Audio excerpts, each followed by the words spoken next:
Olá, meu nome é Karina, eu sou coordenadora do curso de Letras aqui do UNES e hoje eu gostaria de falar com vocês um pouquinho sobre um questionamento que alguns alunos aqui do curso costumam me fazer, né, quando eles entram aqui no primeiro período de Letras, sobre se é certo falar errado, né?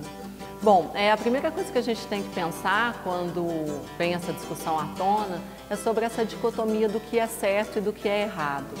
Convencionou-se, né, na nossa língua, chamar de errado tudo aquilo que foge da norma culta, né? Tudo aquilo que não está de acordo com o que a gente chamaria aí da norma padrão da língua portuguesa, né?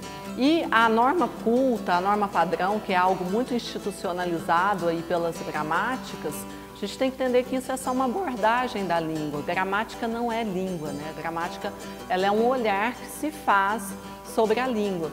Então, considerar errado algo que é diferente não é muito adequado, né? A língua é mutável, a língua varia de acordo com as regiões, questões geográficas, questões sociais. Se a língua não mudasse, até hoje a gente estaria aí falando latim. Então a gente precisa compreender e entender essas variações da língua. Outra variação é em relação à própria oralidade escrita. A gente não fala da forma como a gente escreve. Então a gente precisa entender essas situações comunicativas para saber das adequações, né? Uma curiosidade, quando a gente começa a ver um pouco da história da língua portuguesa e a gente pensa que a língua se originou aí do latim, né? O latim também tinha suas variações. Que idioma hoje que não tem as suas variações, né?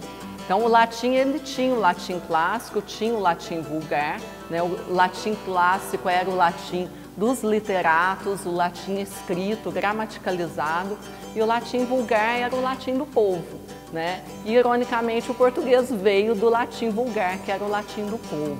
Então a gente tem que ter esse cuidado, né, na hora de discriminar uma pessoa porque ela diz a gente fomos assistir o filme em vez de nós fomos assistir ao filme, né? Então, isso o Marcos Banha vai chamar isso até de preconceito linguístico, né? Que a gente precisa evitar e considerar essas variações da língua. Bom, mas nem 8 nem 80, né? A gente tem que pensar que não se trata aqui de uma banalização da norma padrão, de uma banalização do ensino da língua. Que a gente precisa ter a ciência, né, de que a língua, o uso da língua depende de uma certa adequação.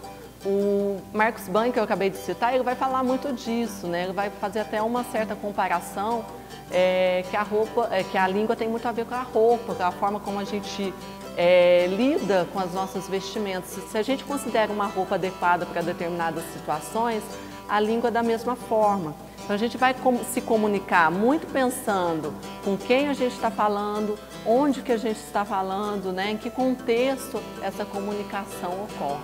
Então tem que pensar muito nisso antes da gente cometer aí os preconceitos linguísticos. E eu quero aproveitar a deixa para convidá-los, né, para a nossa terceira semana de educação à distância, que acontece aqui no Grupo Educacional UNES. Teremos aí várias palestras, workshops, né, vocês estão todos convidados. A semana vai acontecer entre os dias 4 e 8 de maio. A gente espera vocês.